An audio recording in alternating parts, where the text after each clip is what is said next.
Un des aspects que je trouve là, c'est la relation, l'intérêt de Sophie pour la lumière et l'ombre. Elle a fait déjà, il y a longtemps, des travaux qui ont à voir avec la lumière, la recherche d'attraper ça que c'est pas attrapable. En effet, je travaille depuis toujours sur l'ombre et la lumière.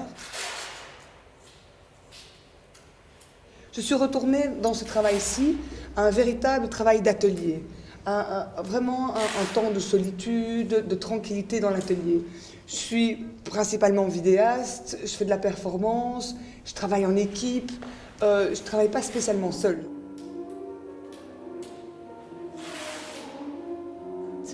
C'était une résidence à Barcelone dans un endroit qui s'appelle Hangar, qui est un endroit de multimédia très intéressant. Et j'avais un atelier. Et pendant 1 an, j'avais décidé de detecting rebuilding the space. J'étais vraiment en train de chercher dans l'espace. Je cherchais juste par rapport au lieu.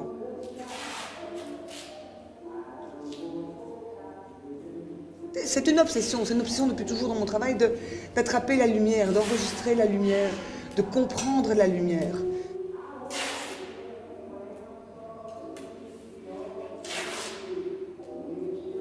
COC m'a proposé de faire en fait cette installation dans l'espace public.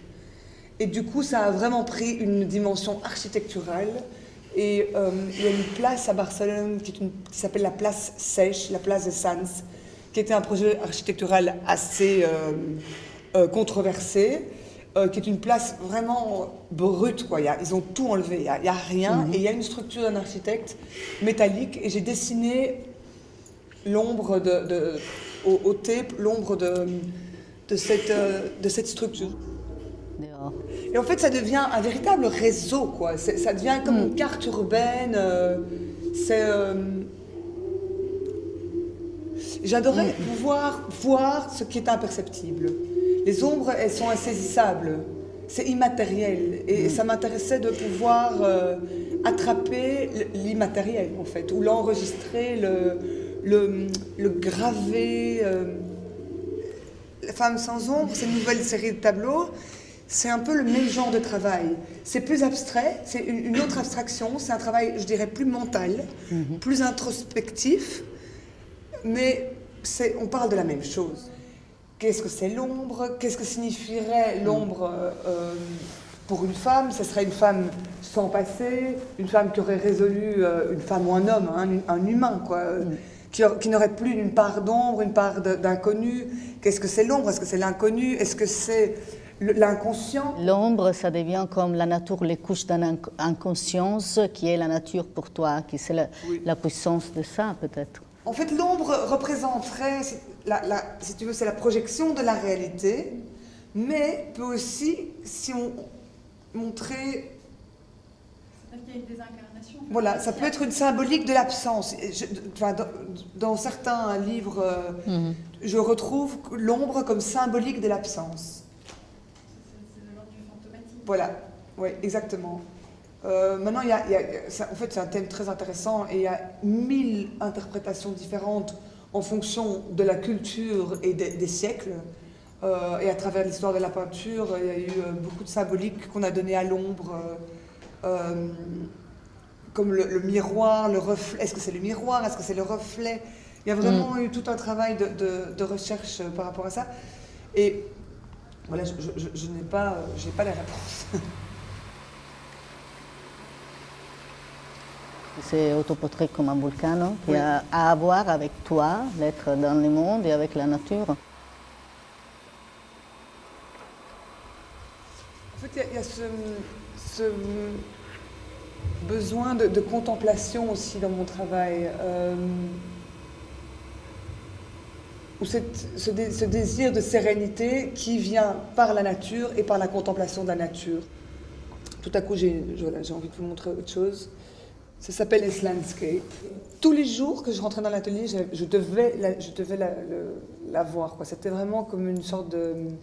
Je devais l'allumer. Je l'allumais comme si j'allumais ma lampe, quoi. Ça a duré longtemps, quoi. Ça a duré 2 ans où j'avais besoin d'avoir cette respiration. Pour moi, c'est comme une respiration.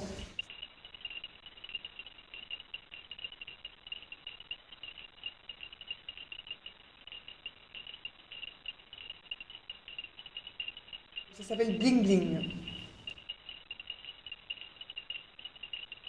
J'ai fait cette vidéo et en fait je comprenais pas très bien, mais j'avais une très mauvaise caméra. C'était un petit appareil photo qui faisait en fait, elle a capté mal la surexposition et donc elle me tirait des lignes. Et du coup j'en ai tiré profit pour faire cette petite vidéo. Il y a une série de travaux où elle s'est mise en jeu, elle fait des mises en scène, comment on se peut mettre dans le monde et la réalité aujourd'hui. Mais c'est un monde qui m'a passionnée. C'est un monde principalement masculin. Ça, c'est une vieille voiture, donc je suis rentrée dans le monde des collectionneurs de voitures, donc c'est encore autre chose. C'est pas le monde de la Formule 1 d'aujourd'hui, je pense que ça n'a strictement rien à voir, mais c'est vraiment des passionnés en fait. Et je suis rentrée dans un monde de passionnés qui m'ont d'abord regardé, mais avec quoi tu viens, qui t'es, qu'est-ce que tu veux? Et j'ai eu un échange par rapport à nos passions respectives. Et en fait, j'ai travaillé avec des mécanos que j'ai dû un peu... j'ai dû leur expliquer ce que moi j'avais envie, comment je voyais les choses, qu'est-ce que je voulais exprimer. Et eux m'ont parlé de leur passion. C'était vraiment une belle aventure, comme ça a mis vraiment du temps. En fait, ce que j'aime bien, c'est que ça s'appelle excès social. Vous savez, on a l'énergie yin et on a l'énergie yang. Et un jour, je vais chez mon docteur chinois qui me dit « Oh là là, vous êtes en excess of yang ». Et là, je dis « Pardon, oui, vous avez trop d'énergie yang ». Et là, on me dit « C'est comme si vous étiez une voiture, porte de garage fermé, accélérateur à fond, mais voilà, vous êtes en neutre, quoi, sur place. » En même temps, ça a été énormément de travail. Pourquoi? Pour rien. La voiture, elle était sur des petits cales, en hauteur, elle n'a jamais bougé, il ne s'est jamais rien passé. À part qu'ils ont allumé les moteurs, que je suis rentrée dans la voiture et que j'ai accéléré à fond les manettes. Donc j'ai eu cette sensation de puissance, je l'ai eu sous les pieds, j'ai pu faire à fond. Il y avait le danger de la voiture tombe. Je ne sais pas ce que j'aurais fait sans casque, sans rien. Donc il y a eu, mais en fait, qu'est-ce qui c'était toute cette énergie, tout ça, pour rien. Le film en lui-même, l'histoire du film, le fait de faire ce film, de trouver cette voiture, c'est compliqué. C'est pas un film à gros budget, c'est un film à petit budget. Donc voilà, j'ai pas été louer une voiture. Non, tout le monde m'a aidé, tout le monde m'a donné des petits coups de main, tout le monde a été sympa avec moi. Donc c'est vraiment des petits moyens, beaucoup d'énergie pour rien. Ça, par exemple, c'est notre travail où je pense que c'est important qu'elle, comme artiste et plus comme femme, aussi parce qu'elle est femme et artiste, s'est mise en jeu dans des situations qui sont un peu dangereuses. Ils ne sont pas vraiment saufs. Non? Ça s'appelle shadowboxing. Ça, c'est un véritable travail aussi de performance. C'est très difficile, en fait, d'être soi-disant neutre face à une telle violence. C'est un champion de boxe, hein. Il ne vous raconte pas la violence que j'avais face à moi. Mais on parlait de se confronter au monde, se confronter au monde masculin, se confronter à la violence, se confronter... et je parlais tout à l'heure de contrôle, en fait. Je parlais du fait que Femme sans ombre, l'ombre pour moi représentait comme l'inconscient et le non-contrôle qu'on pouvait avoir sur l'inconscient. Et ceci, c'est soi-disant un contrôle. Est-ce que c'est... Voilà, qu'est-ce qu'on peut contrôler aussi? En fait, je pose... Je n'ai jamais de réponse, je pose toujours des questions.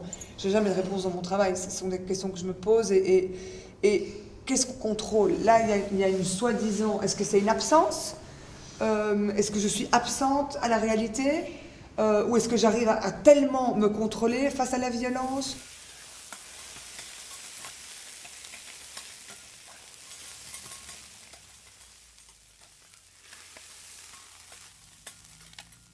De nouveau, c'est un duel, hein, si on peut appeler ça un duel. Il y a une tension, non? Oui. Mais il y a de nouveau un rapport à la dépendance, à la frustration, au contrôle, au non-contrôle.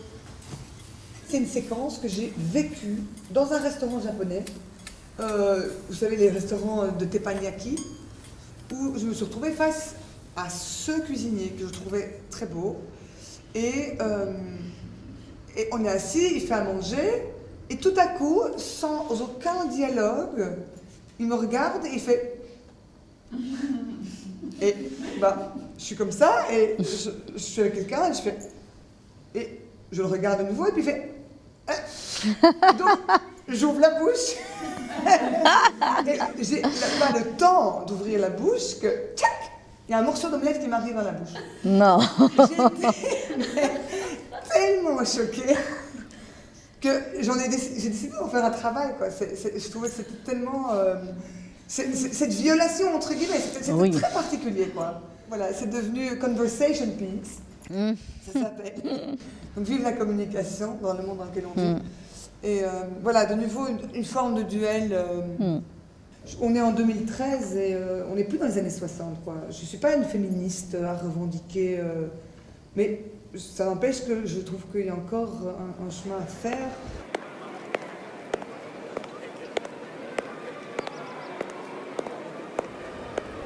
Où cette femme, il y avait un désir de justement cette femme qui passe à travers tout. Et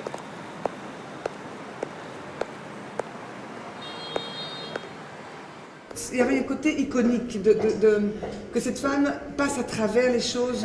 Les chaussures étaient, les bas n'étaient pas abîmés, les chaussures n'étaient pas salies, la robe n'était pas chiffonnée jusqu'au bout, quoi. C'était une espèce de désir d'icône, en fait. Et aussi, voilà, est-ce qu'on passe à travers? Est-ce qu'on passe à travers tout?